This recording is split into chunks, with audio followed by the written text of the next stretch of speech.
You never needed these niggas. And the sooner you start understanding that, the sooner your life is going to start playing out for you. You're putting up with so much bullshit in this relationship. You're pulling all the weight in this relationship.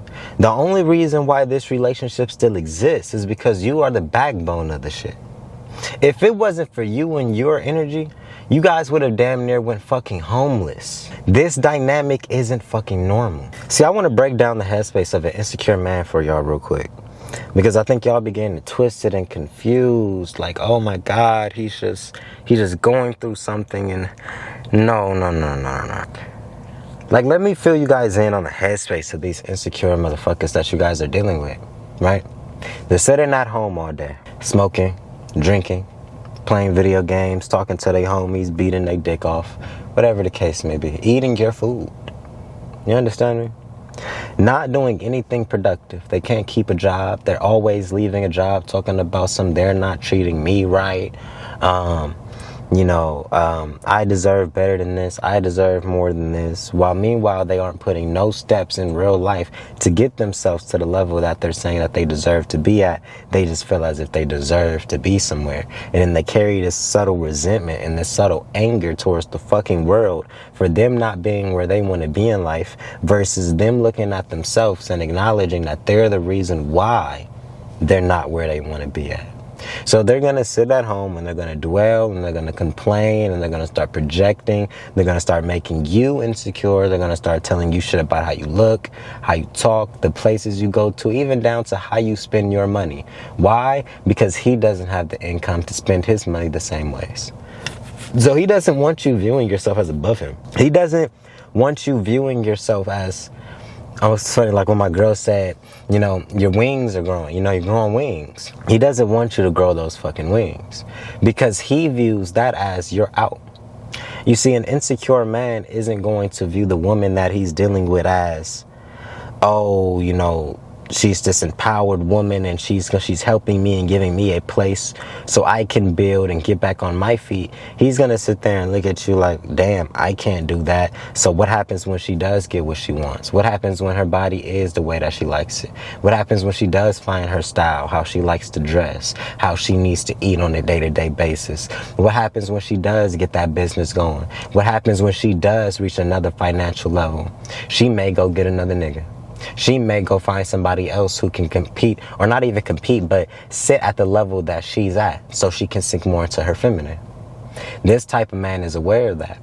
You see, but a self-assured man will look at that type of situation and be like, you know what, okay, I'm not where I need to be in life. Let me change some shit. Let me get some shit in order so I can actually be the man that I need to be for this woman.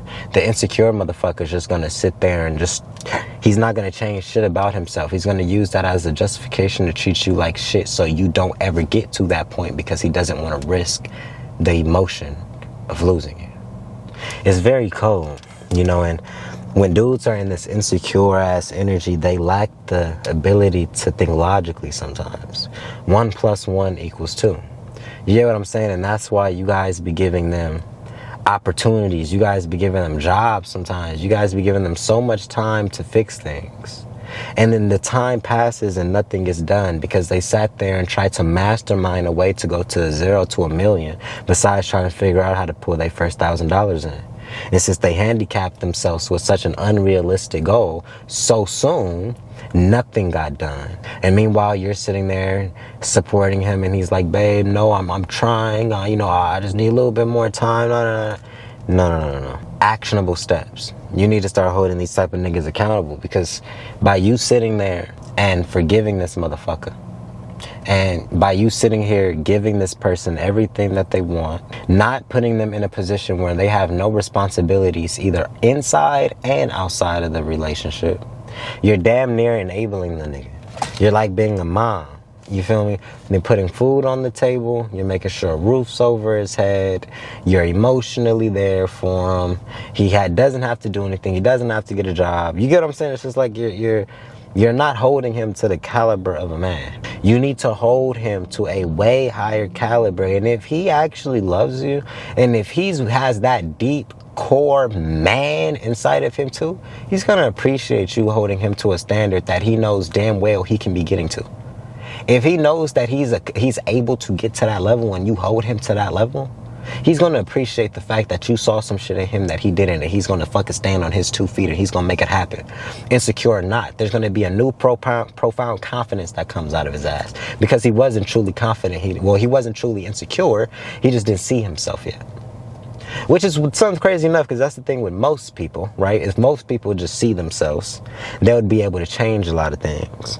But a lot of these motherfuckers, they sit at home, and since they're numbing themselves all day and they're distracting themselves, they're going out with friends and, you know, drinking and smoking and just doing drugs, just partying and all that other type of shit. And they never have enough time with themselves to realize, okay, I'm the fucking problem. I'm fucking up. I'm doing something wrong, and maybe, just maybe, the reason why my love life is manifesting in the ways that it is because of where I'm at as a man. So if I don't want to continue putting myself through this, maybe I need to change how I am as a man. This motherfucker's not doing that. And by no means should you feel guilty behind no type of shit like this. Like, when you set the boundary, when you set the consequence, like, okay, look, you got X amount of time to get something, to get some type of result, or there's going to be consequences, aka you gotta go, aka I might leave. Whatever that consequence looks like for you, there has to be a consequence. And if that thing doesn't get adjusted, or that thing doesn't change before that date that you made very clear, and don't be an asshole and be like, you need to get anything in 2 weeks. No, give them some time. Give them like 3-6 months, right? If nothing changes, you get their ass loose. And you don't feel guilty. You don't say until this day, and then the day comes, and then you try arguing with them and continuing trying to figure out why the shit didn't change after that day. Those were conversations that need to have been had before that day came. You get what I'm saying? You need to release the guilt factor behind it. Y'all be feeling guilty of letting go of motherfuckers who clearly aren't doing shit for you. They don't help you at all. They don't do nothing for your mental health. They've been nothing but a negative energy and a source of negativity in your fucking life. Yet you feel guilty for separating yourselves and making them take responsibility for their own shit. I don't remember what book this is in, but it was like, you can't feel guilty about giving people their shit back. For instance, if these were your glasses, or matter of fact, no, these are my glasses. We know this. These are my glasses. These aren't your glasses. These are my fucking glasses. If I gave you my glasses, here, right? And you took them from me, and you were like, these shits don't work, and you walked around with the glasses on, you would be very fucking delusional instead of saying, hey, my nigga, I don't need glasses. Take your shit back. And I'm like, okay, cool.